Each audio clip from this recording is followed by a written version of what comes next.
नमः समय साराय स्वानुभूत्या च कासते चित्स्वभावाय भावाय सर्वभावान्तरक्षिदे वन्दितु सर्वसिद्धे ध्रुवमचलमणोवमं गतिं पत्ते वोक्षामि समय पाहुड बड़मोर सुध केवली बड़े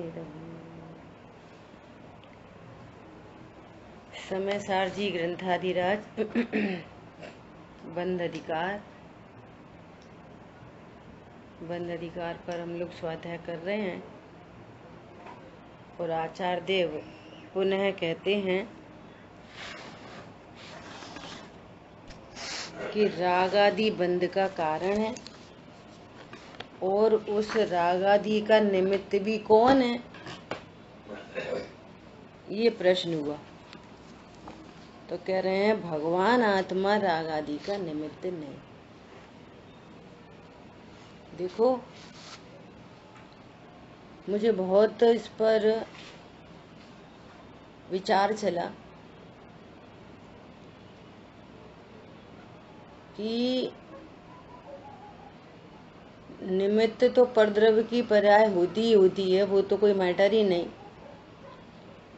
परंतु देखो अंदर अंदर भी कैसा निमित्त नैमित्तिक संबंध बन रहा है। मतलब देखो जीव कैसे कर्म नियत परिणामों से परिणमता हुआ जीव बना है। इन बातों की भी यहाँ सिद्धि हो रही है।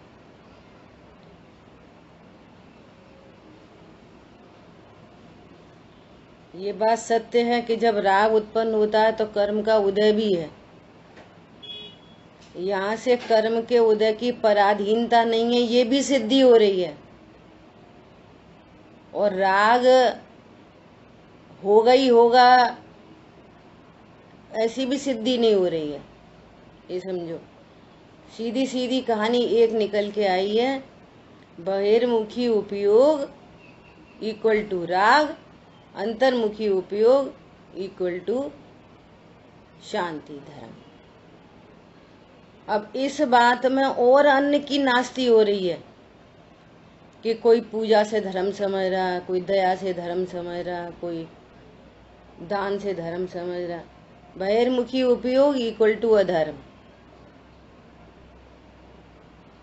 मैं जानने वाला हूँ यहाँ तक भी अधर्म, यहाँ तक भी अशांति, यहाँ तक भी रत्नत्र नहीं प्रकट होंगे। सब बातों की सिद्धि हो रही है यहाँ से। क्या तुम कह रहे हो हम तो बहुत शांत है, हमें तो बहुत शांति है। अंतर्मुखी उपयोग है, अपने को भगवान आत्मा हूं ऐसा निर्णय किया है। देखो निर्णय भी अंतर्मुखी उपयोग है, क्योंकि वो कारण है। कारण के बिना कार्य नहीं होता, इसलिए निर्णय भी कारण रूप अंतर्मुखी उपयोग है। ये भी लिख लो। क्या निर्णय भी कारण रूप अंतर्मुखी उपयोग है और कारण पूर्वक ही कार्य होता है, कारण जैसा ही कार्य होता है। ज्ञान ने कारण दिया, ओ मैं तो भगवान आत्मा हूं, तो फिर वो कार्य प्रकट होगा, आत्मानुभूति जरूर आएगी। सो कोई भ्रम नहीं, कोई कहीं से कहीं तक कोई भ्रम नहीं।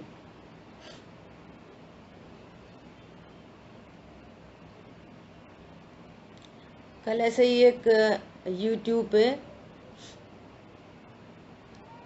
एक वीडियो डाला था,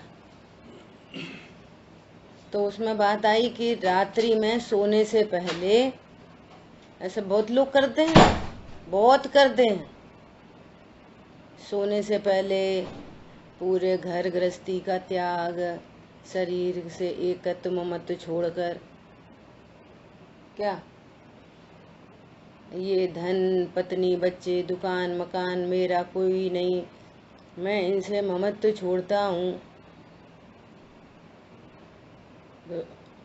भगवान आत्मा हूँ ऐसा जाने बिना, अंतर्मुखी उपयोग हुए बिना ममत्व छूट जाएगा। ठीक है, मंद कषाय रूप भाव है, बस है तो अंत बहिर्मुखी उपयोग। ऐसा बोलो, मैं तो इस देह से भी निर्ममत्व हूँ, ममत्व को छोड़ता हूँ। भगवान आत्मा कैसा है ये पता नहीं, कैसा द्रव्य से कैसा, गुणों से कैसा, पर्याय में कैसा, ये पता ही नहीं, तो कैसे ममत्व छूटेगा। स्व में पंडित साहब कहते हैं, स्व से अभिन्न हुए बिना पर की भिन्नता का भान नहीं होता। जैसे ही प्रणति स्व से अभिन्न हुई, ओहो मैं देह कैसे कदापि नहीं हो सकता, अरे मैं तो भगवान आत्मा हूँ, मैं तो जीव नामक वस्तु हूँ। स्व से ज्ञान स्व से अभिन्न हुआ, पर की भिन्नता भाषित हो गई, इसलिए अस्थि पूर्वक नास्ति होती है। अनादि से स्वरूप नहीं बताया तुमने, वहां पे मैं पना करके रखा है, तो उनकी नास्ति कराई जाती है। काय के लिए? अस्थि के लिए। आप कहते हो हम शरीर हैं, तो वो कहते तुम शरीर नहीं, देखो शरीर पुद्गल है, देखो वो जल गया। आप कहते हो कि मैं मेरे पत्नी बच्चे हैं, तो वो कह रहे हैं कि नहीं, पत्नी बच्चे तुम्हारे नहीं हो सकते, तुम्हारे अधीन नहीं होते। तो अनेक लॉजिक से समझाते हैं, अनित्य भावनाओं बताते हैं।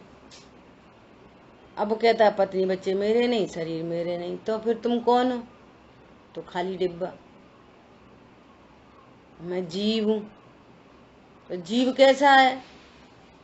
पूरे गुणों सहित है, अनंत गुण वाला है, अपनी अस्थि परिपूर्ण हूं, मैं ज्ञानानंद स्वभावी हूं, मैं हूं अपने में स्वयं पूर्ण। हम जीव ऐसा है, अनंत शक्ति संपन्न, अनंत गुण संपन्न।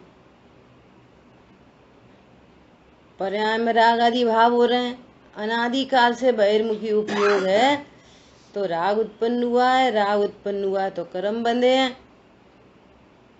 अब अगर पर निमित्त से बात करो तो कर्म के उदय की भी बात करते, कर्म के अब कर्म बंधे हैं और कर्म उदय में आ रहे, लेकिन कर्म का उदय बहिर्मुखी उपयोग में काम करता है,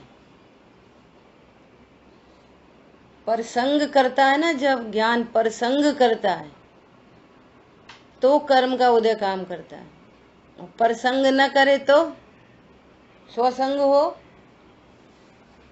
तो वो कर्म तो कुछ नहीं करता, खिर जाता है, उल्टा खिर जाता है, राग उत्पन्न नहीं होता।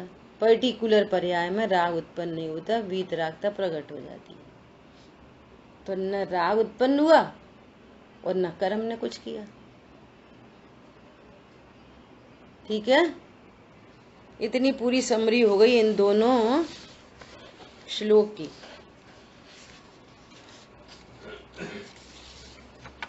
बोलो कोई बता सकता है इस समरी को? अभी जो चर्चा चली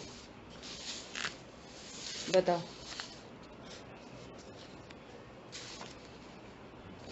अब बहुत अच्छी अच्छी गाथाएं आ रही हैं।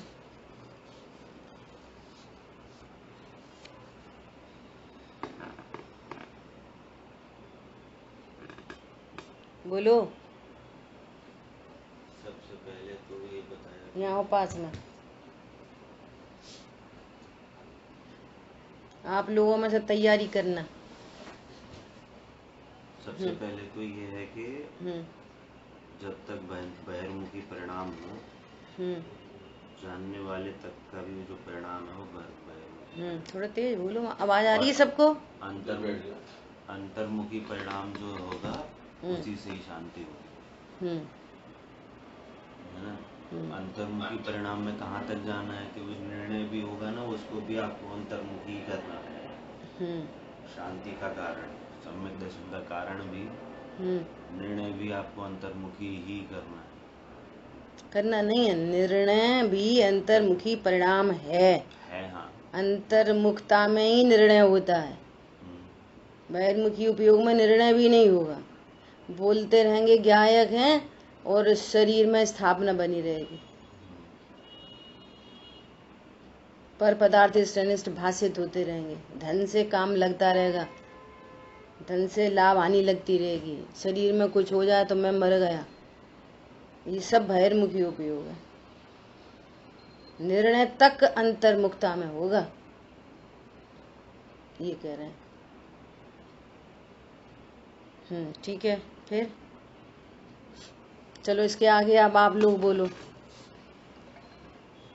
क्या समझ में आई बात। बहुत महत्वपूर्ण बिंदु हैं ये सब। बोलो अजय भैया। यहाँ बात आई थी परसंग और स्वसंग की। परसंग में जो बात आई थी, शरीर से, संयोग से और परिणामों से भी इन्होंने यहाँ पर बात की थी, ठीक है। और अपने जीव अपनी पर्याय से देख, मतलब कहते हैं ना, अपने को पर्याय मात्र जानता है, ये भी जो है बहिर्मुख परिणाम है, ठीक है। अब थोड़ा सा एक बार चैप्टर हल्का सा आपने अभी नहीं बताया, थोड़ा पहले बताया था। तो सम्यक ज्ञानी जो जीव होता है वो भी पर सन्मुख होता है, उस अपेक्षा से, जिस अपेक्षा से प्रत्याख्यान अप्रत्याख्यान के रूप जो राग आता है ना, उसकी मौजूद अवस्था में, बराबर, मौजूदा अवस्था में जो है वो परसंग का ही भाव है।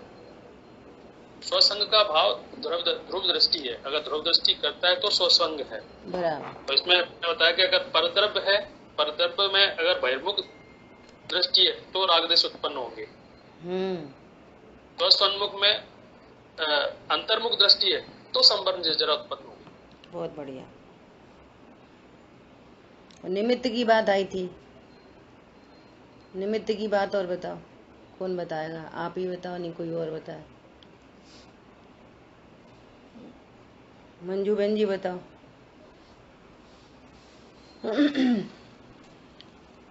दो प्रकार से निमित्त की चर्चा आई थी। मैं थोड़ी देर से बता दूंगी, अभी वो मोहित को भेज रही थी ना। अच्छा तो अच्छा, शाम से शाम। ओके, चलो थोड़ी देर में बताना, तब अपन आगे पढ़ते हैं, ठीक है। क्या कह रहे हैं यहाँ पर कि इस तरह से स्वरूप को जानता हुआ वो ज्ञानी राग आदि को अपना स्वभाव नहीं जानता, स्व से अभिन्न हुआ तो उसको राग आदि भी मेरा स्वरूप नहीं है, भाषित हो गया, है ना। तो अभी क्या कह रहे हैं, इसलिए वो उनका कर्ता नहीं होता और पुनः पुनः आगामी कर्मों को नहीं बांधता। कौन से मिथ्यात्व को नहीं बांधता? अनंतानुबंधी को नहीं बांधता। जितनी कषाय का अभाव होता जा रहा है उतना को नहीं बांधता। इतनी बात हो गई। अब अपन आगे गाथा देखेंगे 282। रागम हिय दोषम हिय, गाथा 280 है।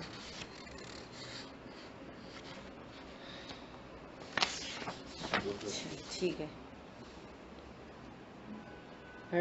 राग दोष मोहम उवदिणाणी कसाय भावम वा समय पणोडसो तेण कारगोते सिंभावाणम।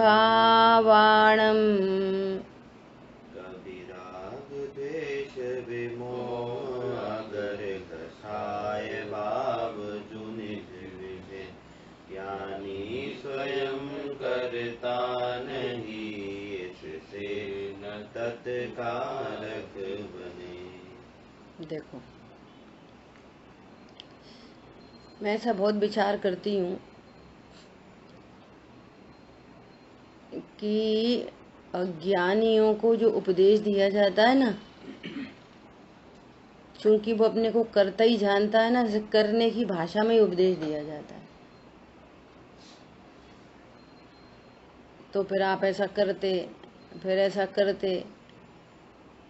और ज्ञानी कैसा है?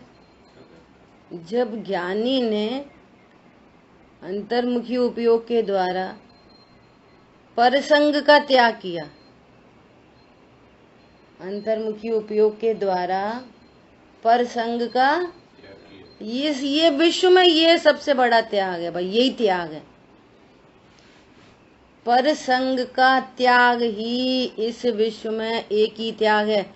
बाकी तो सब कर्माधीन व्यवस्था है। कोई किसी का त्याग कर नहीं सकता। अज्ञानता का त्याग ही त्याग है। इसने पर संग का त्याग कर दिया। अब पर संग के त्याग में भी क्या किया? बस पर को अपना जाना नहीं, बात खत्म हो गई। पर संग के त्याग में भी क्या त्याग किया? आंख बंद कर ली, हम देखेंगे नहीं, चखेंगे नहीं, छुएंगे नहीं, नहीं नहीं। पर मेरा है, मैं पर हूँ, पर मेरा है, पर से लाभ है, पर से हानि है, पर को भोगता हूँ, पर का करता हूँ। सारी बुद्धि मिट गई। क्यों?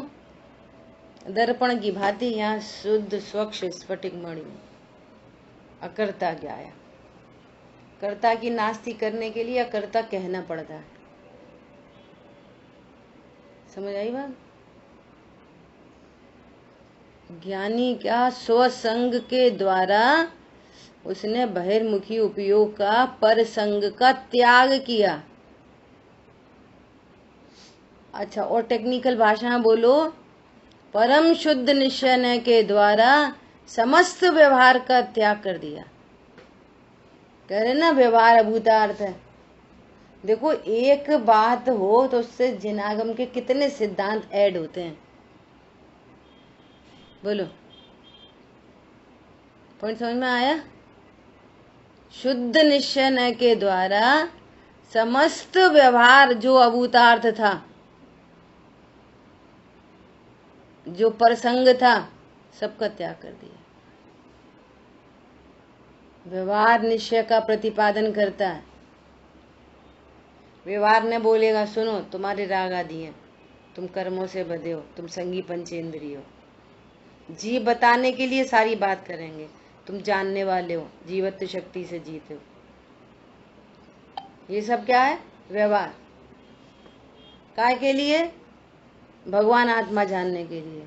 और भगवान आत्मा हूं ऐसा जाना, समस्त व्यवहार का अभाव हो गया। जो क्या था? अभूतार्थ। क्यों अभूतार्थ? क्या क्यों था? कि जब तक देवशाय गुरु छे द्रव्य सात तो जानने वाला जीवत्व शक्ति, जब तक इनका लक्ष्य हो रहा था तब तक परसंग था, स्वभाव के सन्मुख नहीं हुए थे। इसलिए वो क्या हुआ? अभूतार्थ। अभूतार्थ की अब क्या परिभाषा आ गई है अपने इस एंगल से? जो परसन्मुखता है वो अभूतार्थ है। वो अभूतार्थ है जिसके चलते राग उत्पन्न होता है। क्या बोला? भूतार्थ कौन है? निश्चय ने आश्रित मुनिवरों प्राप्ति करें निर्वाण की।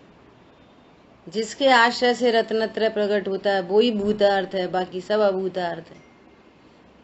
और वो व्यवहार धर्म का उपदेश निश्चय तक पहुंचाने के लिए था। सो हमने परमार्थ को जान लिया। समझ में आ रही है? बहुत गजब की बातें हैं।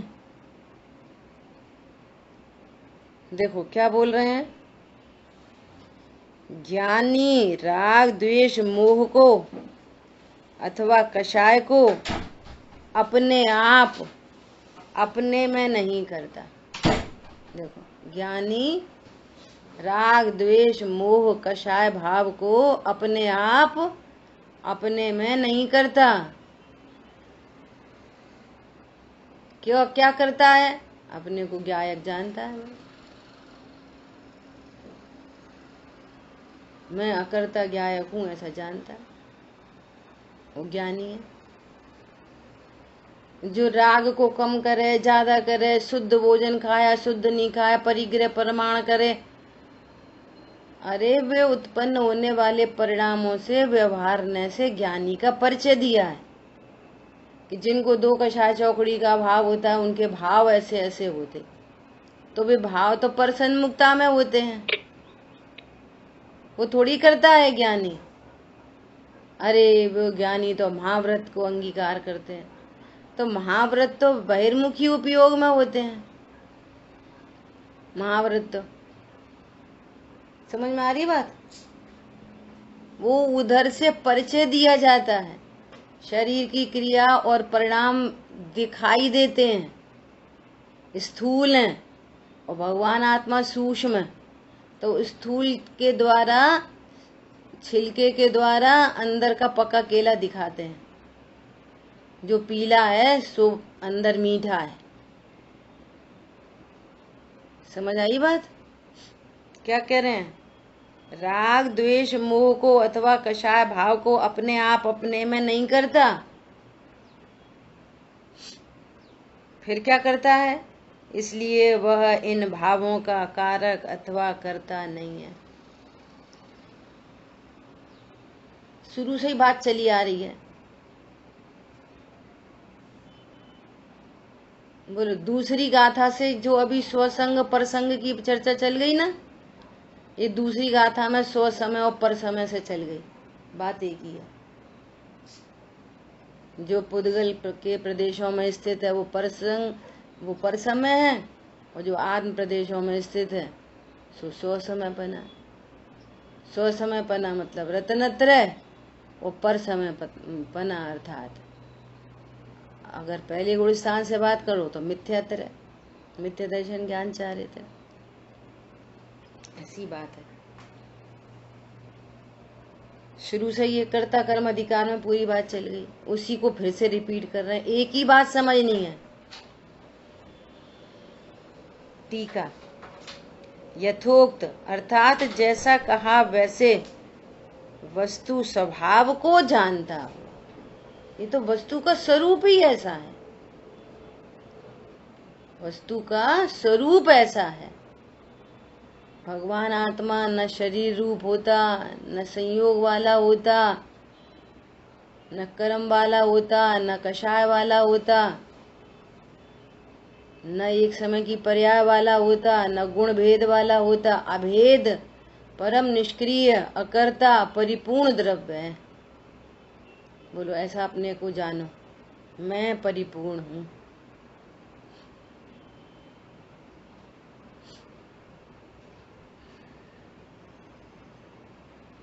कोई साथ नहीं देता है ऐसी बात नहीं है। कोई साथ नहीं दे सकता, यही बात सही है। और इससे ऊंची बात, मुझे किसी की सहाय की आवश्यकता नहीं है, क्योंकि मैं स्वयं पूर्ण हूँ अपने में। क्या बोला?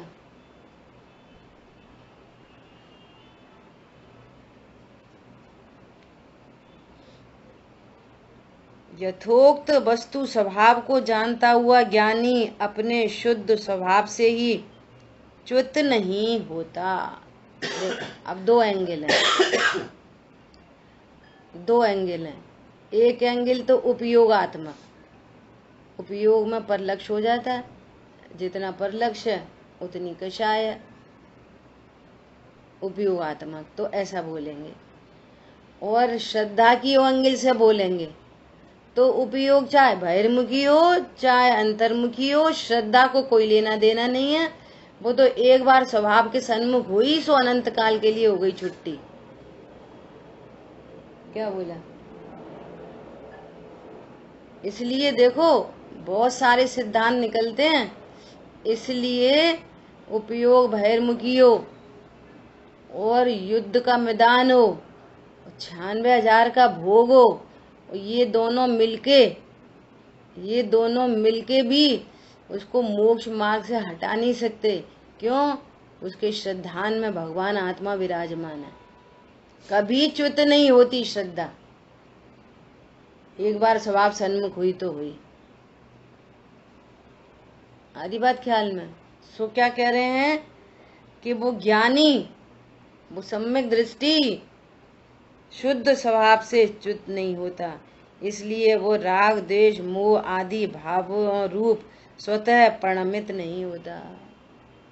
स्वतः नहीं परिणमित होता ऐसा। और दूसरे के द्वारा भी परिणमित नहीं किया जा सकता। सुन लो भैया,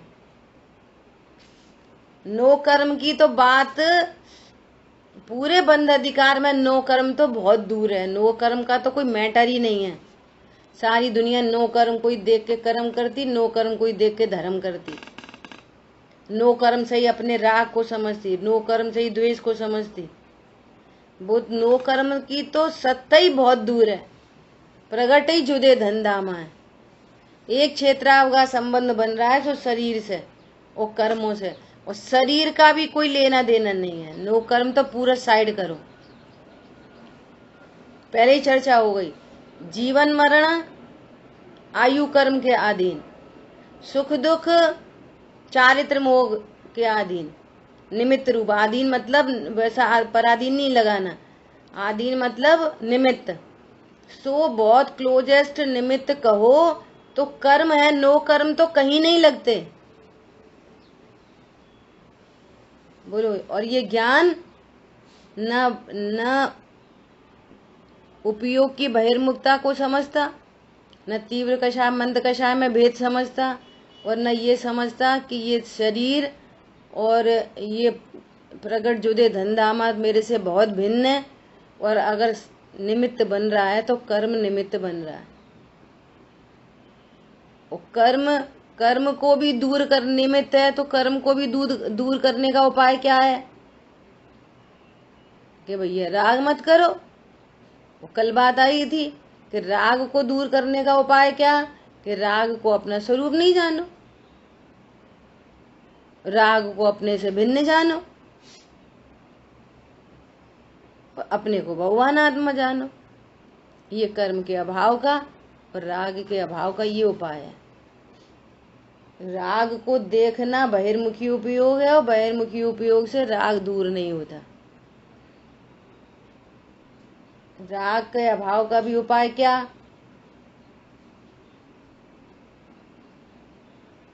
राग को अपना स्वरूप नहीं जानो। ये राग को दूर करने का उपाय है। क्या बोल रहे हैं, स्वयं न तो रागादि रूप परिणमन करता और न दूसरे के द्वारा परिणमित भी किया जाता। दूसरे नहीं परिणमित कर सकते। बोलो। अभी नो कर्म से बात कर लो और कर्म से बात कर लो, बताओ। चौथे गुणस्थान वर्ती से बात कर लो मुनिराज तक।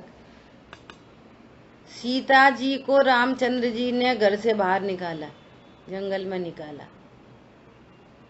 नो कर्म की तरफ से आई प्रतिकूलता, वो तो मिथ्यात्व रूप परिणमित नहीं हुई। सम्यक दर्शन है, सम्यक दर्शन है, स्वभाव से च्युत नहीं होता। उपयोग बहिर्मुखी है, परिणति में कदाचित राग है, लेकिन स्वभाव से नहीं छूटता। समंत भद्राचार्य दे भस्म व्याधि रोग हो गया, गुणस्थान गिर गया, शिव जी की पिंडी पर भोजन आदि करते रहे, मोक्ष मार्ग से नहीं छूटे। कुमार की कन्या से शादी हो गई, मोक्ष मार्ग से नहीं छूटे। चौथा गुणस्थान, चौथे गुणस्थान कितने उदाहरण है, बोलो। बहिर्मुखी उपयोग और पाप के परिणाम भी हो जाएं। बहिर्मुखी उपयोग में पाप परिणाम भी हो जाए तो भी मोक्ष मार्ग से कोई नहीं छुड़ा सकता। बोलो। वो कुमार की कन्या दूर नहीं कर पाई मोक्ष मार्ग से। नो कर्म तो कुछ करता ही नहीं है। बोलो। वो कर्म का उदय, वो फल दे के खिर गया, वे अपने को ज्ञाता ही जानते, करता जाने नहीं रहे। बोलो। कोई कर्म बिना फल दिए खिर गए, कोई कर्म फल दे के खिर गए, वे तो अपने को ज्ञाता ही अनुभव कर रहे हैं। गले में सर्प डाला तो नो कर्म, राजा क्षणिक नो कर्म, सांप नो कर्म, शरीर भी अपने आप में नो कर्म। बोलो। मोक्ष मार्ग से छूट गए।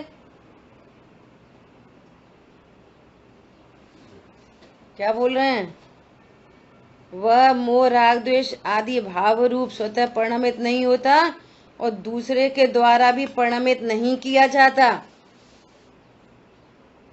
स्वयं तो राग रूप परिणमन करता ही नहीं है और दूसरे के द्वारा भी नहीं कराया जा सकता। हम तुम्हें बहुत बुरा बोलेंगे, हम तुम्हें पैसे नहीं देंगे, हम तुम्हें परेशान करेंगे, हम तुम्हें तंग करेंगे, बांध मार बहुविधि करे, घर ते निकारे तन विदारे। बैर जो न तहाँ धरे, अपने आप को ज्ञायक से कम अनुभव नहीं करे, तब बैर नहीं होता। क्या बोला? बहुविधि करे तो कहाँ करेगा बहुविधि? संयोगों में। मैं तो संयोग हूं नहीं। क्या कह रहे हैं? इसलिए टंकोत्कीर्ण एक ज्ञायक भाव स्वरूप ज्ञानी राग द्वेष मोह आदि भावों का करता ही अकर्ता ही है, ऐसा नियम है। बोलो।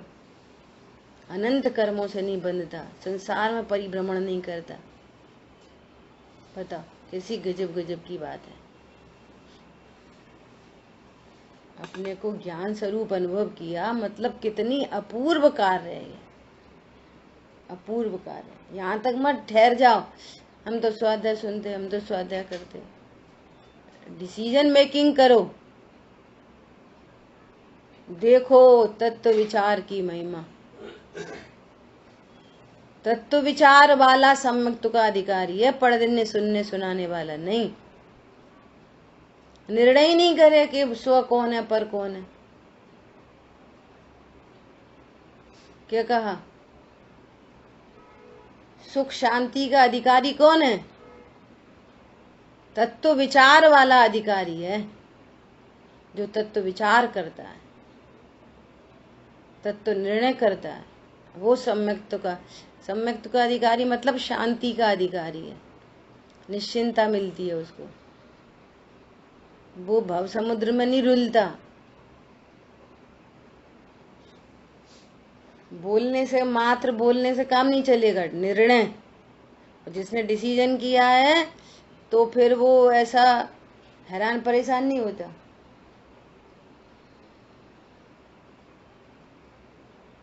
क्या बोल रहे हैं? ज्ञानी राग द्वेष मोह आदि भावों का अकर्ता ही है। ही लगा रहे हैं।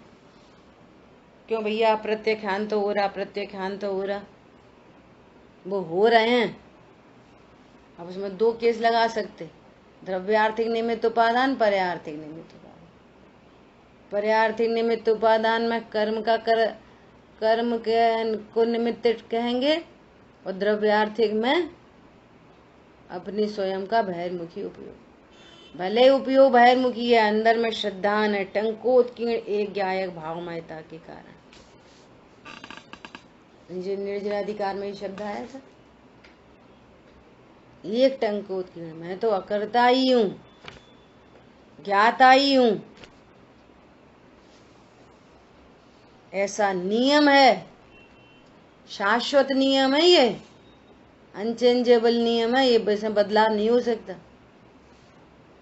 क्या बोला? यूनिवर्सल ट्रूथ है ये। ज्ञानी अकर्ता ही है, स्वयं तो परिणम करता नहीं। जैसे कोई स्फटिक मणि स्वयं तो परिणमन करती नहीं, नंबर एक, वो खुद से तो परिणमन करता नहीं। नंबर दो, कोई दूसरे के द्वारा भी परिणमित कराया नहीं जाता, स्वयं तो परिणमन करता नहीं और दूसरे के द्वारा भी नहीं कराया जा रहा। बोलो। नो कर्म तो करेंगे क्या? द्रव्य कर्म भी कुछ नहीं कर रहे, वे उदय में आए चले गए। देखो, मिथ्यात्व अनंतानुबंधी करणान योग से बात करें, सेटल डाउन हो जाती है ना। औपशमिक छापशमिक बदल जाता है, तो वहां पे चलती रहती है, सत्ता में पड़े रहते हैं वे कर्म, खिरते रहते। स्वभाव के आश्रय से खिरते रहते वे कर्म। स्वभाव का और आश्रय हुआ, छायक सम्यक प्रकट हो गया, ऐसा।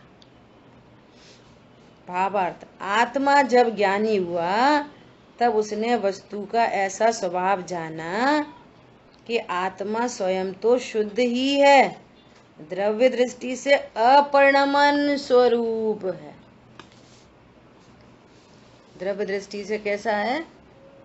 अपरिणामी है, निष्क्रिय है, परम पवित्र पदार्थ है। बहुत लोग क्या समझते हैं, शरीर है ना अभी कहाँ है अपन पवित्र। परिणाम है ना, कैसे खोटे खोटे परिणाम हो जाते। अभी कहाँ है अपन पवित्र। पवित्र तो वे हैं सिद्ध भगवान, ना शरीर ना परिणाम।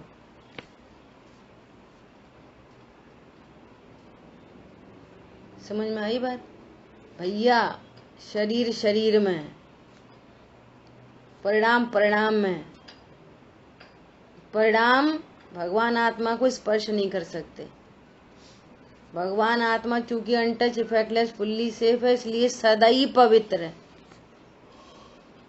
सदा ही पवित्र है। नंबर 1। नंबर दूसरी बात, अब व्यवहार खड़ा होता है, जानने की तरफ से बात करें तो आगम शैली में परिणामों को अपवित्र कहा जाता है। आगम शैली है ये। आगम शैली में शरीर को मलिन कहा जाता है, नव द्वार बहें घिनकारी। ये आगम शैली है। क्यों है शैली आगम? क्योंकि तुम तो इसके श्रृंगारों में महंगा जीवन खोते हो ना, इसलिए कहते तुम कितना लीपो पोतो। एक चमड़ी हटाओ, अभी खुद को ही नहीं देख पाओगे।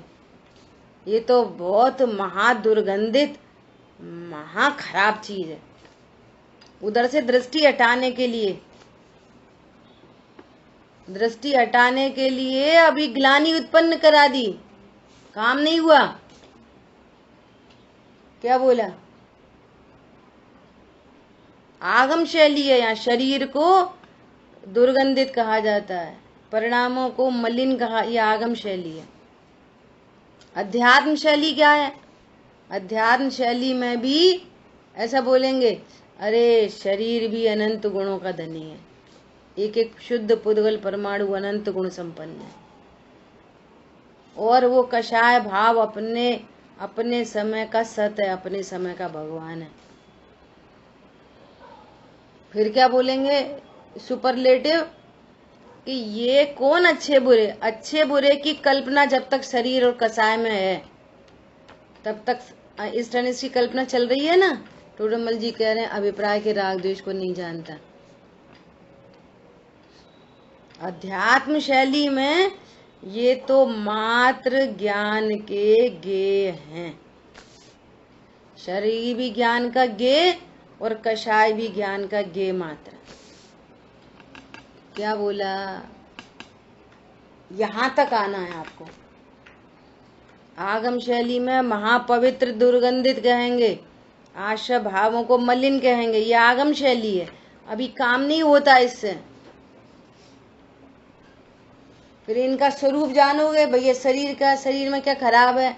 कि कुछ नहीं, एक एक परमाणु शुद्ध पुद्गल परमाणु अनंत गुणों का धनी है, और एक एक समय का राग अपने आप में, वो उसकी सत्ता कोई नहीं नाश कर सकता।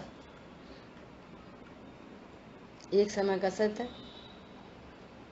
अच्छा, मेरा दोनों मिलके मेरा क्या करते हैं? ये कुछ नहीं, मेरे ज्ञान में जानने में आते हैं बस। सो मात्र ज्ञान के गे हैं। पॉइंट समझ में आया? और जहाँ गे प्रसिद्ध हो गया कि ये ज्ञान के गे मात्र हैं, तो वहाँ गे नहीं प्रसिद्ध हुआ, वहाँ ज्ञायक प्रसिद्ध हो गया। ओहो, मैं तो जानने वाली वस्तु हूँ, इसका मतलब मैं जाननहार हूँ। ऐसे क्रम से स्वभाव तक आ गए। ये वस्तु का स्वरूप है। तो शरीर के कारण आत्मा अपवित्र नहीं होता। बहुदेह मैली और सुगुण थैली। कौन है वे? मुनिराज। नहाते धोते भी नहीं है और मिट्टी मिट्टी चिपकती रहती, तो झाड़ते भी नहीं है, साफ भी नहीं करते, ऐसा कुछ नहीं करते। बहुदेह मैली, बनी रहे मैली देह। आत्मा कैसी है? सुगुण थैली। ओहो, 3 कषा चौकड़ी के अभाव की वीतरागता, ऐसे रत्नत्रय, इतने रत्न गुण भंडारी हैं। सुगुण थैली। तो शरीर के कारण आत्मा अपवित्र हो जाती है? कि परिणामों से अपवित्र होती है, वहां पे भी 28 मूल गुण के परिणाम चल रहे हैं। ओहो, हूँ द्रव्य दृष्टि से अति पवित्र, अति पवित्र। क्या बोल रहे हैं? आत्मा जब ज्ञानी हुआ तब उसने वस्तु का ऐसा ही स्वभाव जाना है। क्या जाना है? नमक, नींबू, शक्कर, पानी, 4 चीजों में चीनी अत्यंत पवित्र है। नींबू की खटास चीनी के न द्रव्य में गई, न गुण में, न पर्याय में। एक क्षेत्रावगा संबंध है, परंतु चीनी अत्यंत पवित्र है।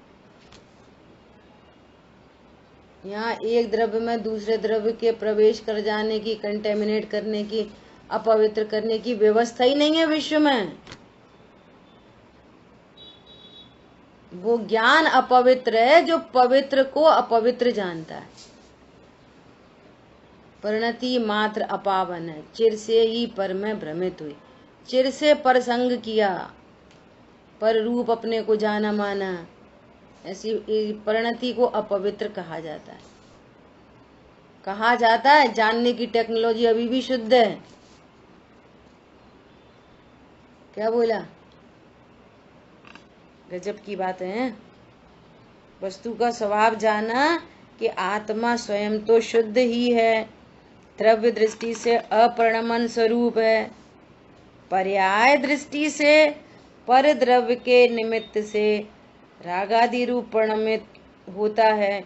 इसलिए अब ज्ञानी स्वयं उन भावों का कर्ता नहीं होता, और जो उदय में आते हैं उनका ज्ञाता ही होता है।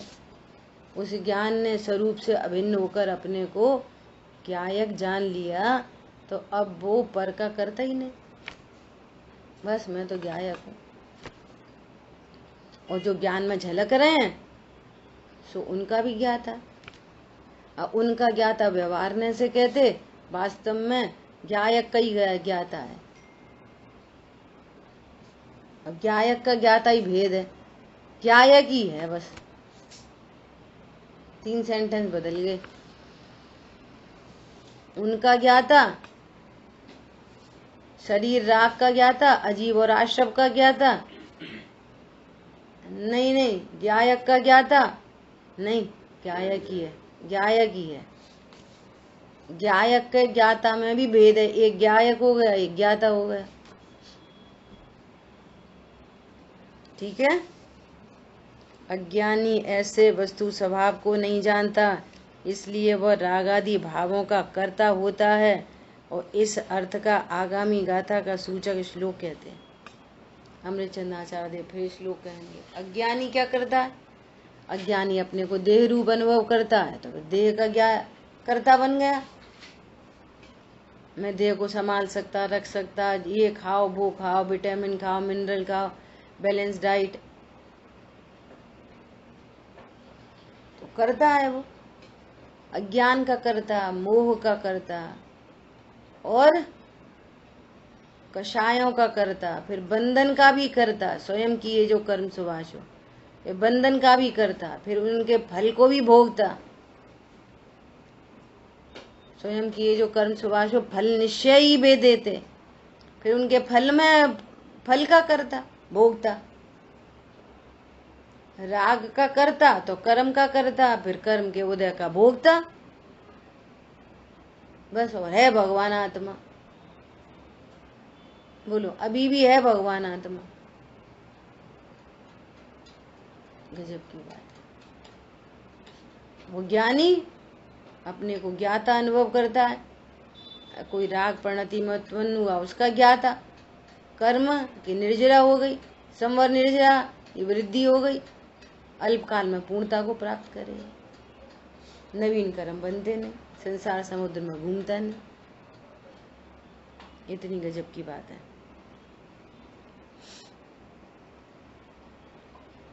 ठीक है, देखो श्लोकार्थ तो पढ़ लेते। अज्ञानी अपने ऐसे वस्तु स्वभाव को नहीं जानता, इसलिए वो रागादि भावों को अपना करता है, अतः वह उनका कर्ता होता है। पूरी कर्ता कर्म अधिकार रिपीट हो रहा है। ये जो बातें आती है ना बार बार बार बार, फिर भूल जाते, फिर क्रोध क्यों हो जाता, क्रोध की चिंता पड़ी है, वो उसमें भी बहुत झंझट है। मान माया लोभ का आता ही पता नहीं, पूजा पाठ का हो जाता ही पता नहीं कि ये कषाय है, ये राग है, ये बंध का कारण है।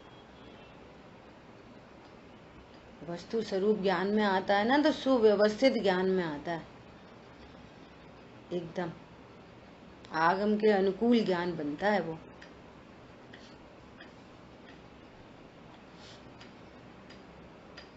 अज्ञानी वस्तु स्वरूप को नहीं जानता, द्रव्य गुण पर्यायमयी वस्तु स्वरूप को नहीं जानता।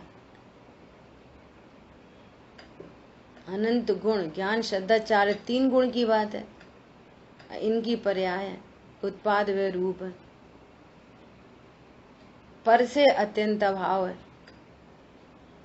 सो में अतद भाव है, प्राग भाव है, प्रध्वंस भाव है।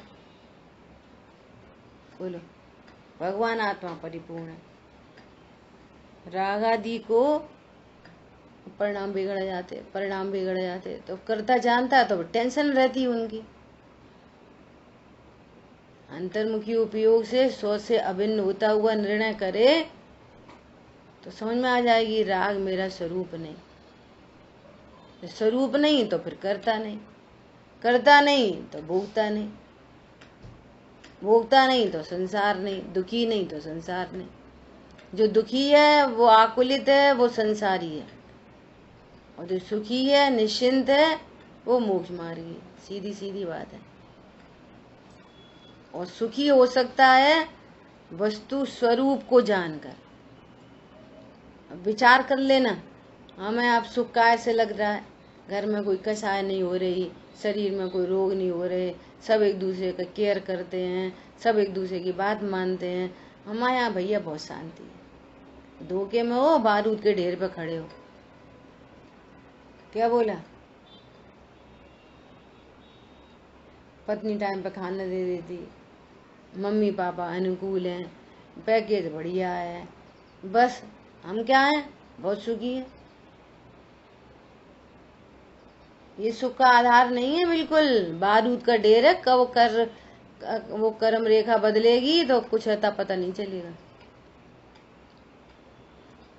अच्छे बैठे बैठे आजकल तो और झंझट है। इसलिए तत्व ज्ञान के बल पर निश्चिंत परिणति, वस्तु स्वभाव को जानकर निश्चिंत परिणति, निर्भर परिणति चाहिए। द्रव्य गुण पर्याय के एंगल से कौन हूं मैं, मेरा क्या स्वरूप है, ठीक है। तो इस तरह से अपन ने 280 गाथा 177 श्लोक का स्वाध्याय किया। सभी लोग विचारना। जिनवाणी के ज्ञान से, हाँ बोलो, बोलिए। क्वेश्चन थोड़ा विषय से हटके है। ये सादी मिथ्या दृष्टि कौन होता है? 1 मिनट होल्ड करना है जी। हाँ भैया। सादी मिथ्या दृष्टि कौन होता है? सादी मिथ्या दृष्टि होता है जिसने देखो शब्द से देखो, सादी, एक तो है अनादि मिथ्या दृष्टि, जिसकी कोई शुरुआत ही नहीं है, वो अनादि से मिथ्या दृष्टि है ना। अब शब्द आ रहा है सादी, जिसकी शुरुआत है, तो शुरुआत किसकी होगी? मिथ्या दृष्टि की, जो पहले सम्यक दृष्टि रह चुका है। अब नया मिथ्या दृष्टि बना, जिसकी आदि सहित है ना। तो पहले कोई अनादि मिथ्या दृष्टि था, फिर वो सम्यक को प्रकट किया और उसका सम्यक दर्शन छूट गया तो अब फिर मिथ्या दृष्टि बन गया, तो कहेंगे इसको सादी मिथ्या दृष्टि। सम्यक दृष्टि। इसके ऊपर एक काउंटर क्वेश्चन इसमें ये आया है कि सादी मिथ्या दृष्टि पहले से तीसरे गुण स्थान में जा सकता है? जा सकता है। कल जैन साहब पूछ रहे थे। विवक्षा क्लियर नहीं हुई, बहुत चर्चा हुई इस पे पर समझ में नहीं आया। देखो मैंने बोला था इनको ये उसी टाइम पूछना है। देखो ऐसा है, अनादि मिथ्या दृष्टि है, ठीक है। अब वो सम्यक दृष्टि हुआ, तो अपनी चर्चा पहले हो चुकी है बहुत बार कि वो सम्यक दृष्टि हुआ तो मिथ्यात्व के 3 टुकड़े हो गए कि नहीं हो गए? मिथ्यात हाँ, मिथ्यात, सम्यक मिथ्यात, सम्यक समय मिथ्या, प्रकृति। समय प्रकृति। अब ये है तो मिथ्या दृष्टि, लेकिन में टूटे टुकड़े उसकी सत्ता में पड़े हैं। तो टूटे हुए तीनों टुकड़े उसकी सत्ता में पड़े हैं और है मिथ्या दृष्टि। करणान योग से ऐसे ही तो पता चलता है कि जिसकी सत्ता में मिथ्यात्व की एक ही प्रकृति है, ये अनादि मिथ्या दृष्टि है। और जिसकी सत्ता में 3 प्रकृति दिख रही हैं, कोई अवधि ज्ञानी मुनिराज को तो समझ जाएंगे कि ये सम्यक को लिया था इसने, छूट गया, तभी तो इसकी सत्ता में 3 प्रकृति है, नहीं तो 3 टुकड़े कहाँ से आएंगे? बिना सम्यक दर्शन के 3 टुकड़े कैसे होंगे? क्लियर हो गई बात? अब है तो मिथ्या दृष्टि। अब जो 3 टुकड़े थे ना, उनमें से सम्यक मिथ्यात्व का उदय आ जाए, सम्यक मिथ्यात्व का, तो वो पहले से तीसरे में चला जाता है डायरेक्ट। और तीसरे से चौथे में जा सकता है। हाँ, फिर तीसरे चौथे में चले जाएगा, तीसरे से वापस गिर के पहले में भी आ सकता है। तीसरे से चौथे नहीं जाएगा, चौथे से तीसरे में, तीसरा गिरते हुए पहले से तीसरे में चला गया और तीसरे से चौथे में चला जाएगा। तो इसका भी अनुदय हो, और सम्यक प्रकृति पड़ी थी सत्ता में पहले से ही, उसका उदय आ जाए, तो वो छाया उपशमिक भाव में बदल जाएगा। तीसरे से 5 में भी तो चला और जाएगा। सुनो गजब बात, और सुनो गजब बात कि तीसरे से सुनो क्या चर्चा चल रही है, सुनो। एक बार कोई सम्यक दर्शन से छूट गया है ना, और उसकी सत्ता में 3 प्रकृति पड़ी हैं, तो 3 प्रकृति वाला द्वारा से औपशमिक सम्यक दर्शन नहीं कर सकता। उसको जब होएगा तो छाया उपशमिक ही होएगा। क्यों? और उपशम के लिए तो तीनों एक प्रकृति चाहिए मिथ्यात्व की, और तीनों प्रकृति वापस कब जुड़ती हैं? बहुत काल तक, वो पल्योपम तक, इतने काल तक मिथ्या दृष्टि बना रहे, तो फिर वो तीनों प्रकृति वापस जुड़ जाएंगी, और फिर वो फिर से सम्यक दर्शन करे तो उसको औपशमिक सम्यक दर्शन होगा। और एक बार सादी मिथ्या दृष्टि हो जाए, उसकी सत्ता में 3 प्रकृति पड़ी रहे, तो वो इनका दोनों का तो उदय नहीं आया, ना मिथ्यात्व को आया ना सम्यक प्रकृति का आया, सम्यक मिथ्यात्व का उदय आ गया, तो इसी का नाम तो तीसरा गुण स्थान है। तो पहले से सीधे तीसरे में चला जाता। और तीसरे गुण स्थान में चूंकि मिश्र भाव है, सम्यक मिथ्यात्व, न सम्यक तो ढंग से न मिथ्यात्व ढंग से, है ना, तो उसको जात्यांतर सम्यक दर्शन कहते हैं। जात्यांतर, जाति का अंतर है, और वो तीसरे में अल्पकाल रह के और उसका सम्यक मिथ्यात्व भी चला जाए, सम्यक प्रकृति का उदय आ जाए, तो छाया सम्यक भाव में चौथे गुण स्थान में कन्वर्ट हो जाएगा, और तीसरे से वापस पहले में भी आ सकता है। ऐसा तो मंत्र भद्राचार्य जी थे, वो इसी गुण स्थान में थे, तीसरे में क्या गुण थे? चौथे में थे। व्याधि रोग हुआ था, व्याधि रोग उसमें भी, हाँ चौथे में थे। अच्छा, छाया सम्यक सम्यक दर्शन था। चारित्र का दोष था। पहले गुण स्थान से सीधे तीसरे में जा सकता, मिथ्या दृष्टि नहीं जा सकता, सादी मिथ्या दृष्टि जा सकता। Condition applied. बोलो लॉजिक लगाओ कि अनादि मिथ्या दृष्टि पहले से तीसरे में डायरेक्ट क्यों नहीं जा सकता? हाँ, उसके बाद स्वाद की जगह नहीं, उसके पास प्रकृति ही नहीं है, उसके पास तो सम्यक मिथ्यात्व की प्रकृति कहाँ है? अच्छा, टुकड़े 3 नहीं है इसलिए। हाँ, उसके पास तो मिथ्यात्व सीधा सीधा ऐसा। ठीक है, चलो।